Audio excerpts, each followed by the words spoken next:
Good morning मेरे परिवार वालों और मेरे फ्रेंड्स।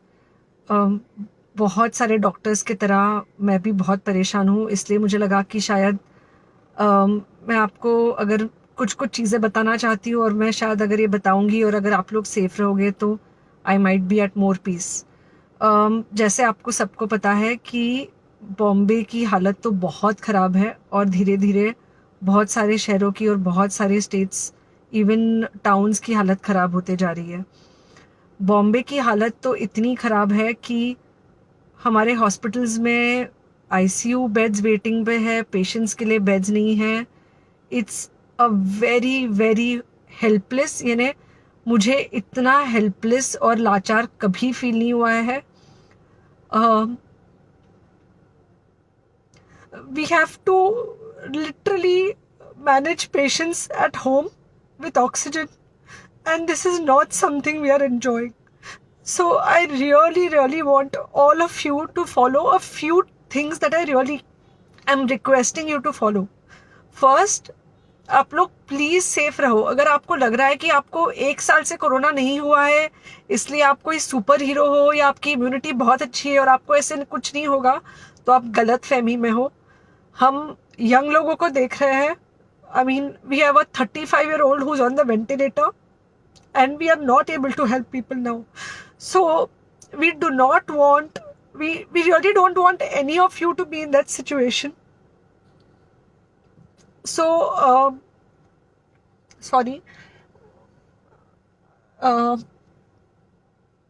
आई थिंक ये जो इमोशनल ब्रेकडाउन है हम डॉक्टर्स में अब सबको कोई ना कोई समय हो रहा है, because we not been so helpless. Okay, so most importantly please take care of your self. Right now COVID is everywhere around you. Okay, तो अगर आप घर से बाहर निकलो, may be you're meeting your friends, may be you're meeting your family, it does not matter, you have to be masked.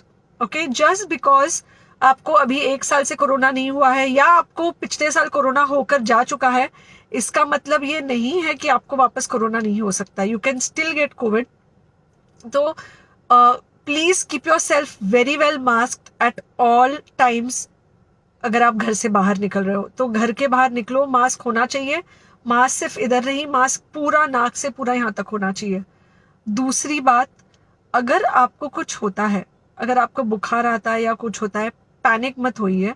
Do not get unneeded investigations done. Get in touch with me obviously immediately.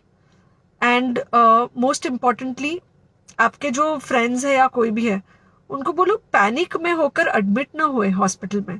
फिलहाल जो situation है वो ऐसी है कि बहुत सारे hospitals में स्टेबल पेशेंट्स एडमिट हो रहे हैं और बहुत सारे लोग जिनको एक्चुअली ऑक्सीजन की ज़रूरत है उनके लिए हमारे पास बेड नहीं है। इनफैक्ट हम लोग घर में लोगों को ऑक्सीजन देके मैनेज करने की कोशिश कर रहे हैं, और ये हमने पहले कभी नहीं किया है कि हम इतने सारे लोगों के लिए बेड्स ढूंढ रहे हैं, इतने सारे लोगों को घर में मैनेज करने की कोशिश कर रहे हैं। So please leave beds for people who actually need it, who have pneumonia, who need oxygen, and who will need to be under very close medical care. Third thing, if you have not taken the vaccine, अगर आपने vaccine नहीं ली है किसी भी कारण से, हो सकता है आप ट्रैवल कर रहे हो सकता है आपको वैक्सीन की हिचक हो सकता है आपने कुछ व्हाट्सएप पे फॉरवर्ड पढ़ा हो कि वैक्सीन की वजह से कुछ साइड इफेक्ट्स हो रहे हैं या कुछ हो रहा है। It's untrue.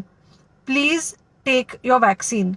ये हमको डेफिनेट दिख रहा है कि जो लोगों के 2 वैक्सीन के शॉट्स होकर 2 हफ्ते हो चुके हैं उनमें डेफिनेटली हमको इन्फेक्शन, सीरियस इन्फेक्शंस कम दिख रहे हैं और हॉस्पिटलाइजेशन ना के बराबर है। So the vaccine is definitely helping. Okay, so take care of your self. Do not take COVID-19 lightly. Please pray for the people in the hospital and please pray for the families and the caretakers of all these people in the hospital. उनको आपके प्रार्थना की बहुत ज़रूरत है और सबसे ज़्यादा ज़रूरत है कि आप अपना ध्यान रखें। ओके, एंड बस घर पे रहो। आप कुछ हफ्तों तक सिर्फ घर पे रहो जब तक हम ये सिचुएशन ऐसे हैंडल कर सके कि हम एटलीस्ट कुछ हो जाए तो हम हॉस्पिटल में पेशेंट्स को ले सके। फिलहाल हालत ऐसी है कि डॉक्टर्स और डॉक्टर्स के रिलेटिव्स को भी नहीं मिल रहा है बेड, तो आप सोचिए कि it's an absolutely helpless situation. Okay, I think अगर हम सब इतना ध्यान रखेंगे, we will definitely come through this second wave very well. Okay, and then we will have to work on not allowing a third wave. So third wave का हम बाद में सोचेंगे, वो तो नहीं आना चाहिए, पर जो ये सेकेंड वेव है इससे हमको कोई भी हालत में एकदम सेफली निकलना है. Okay, take care, I really love you.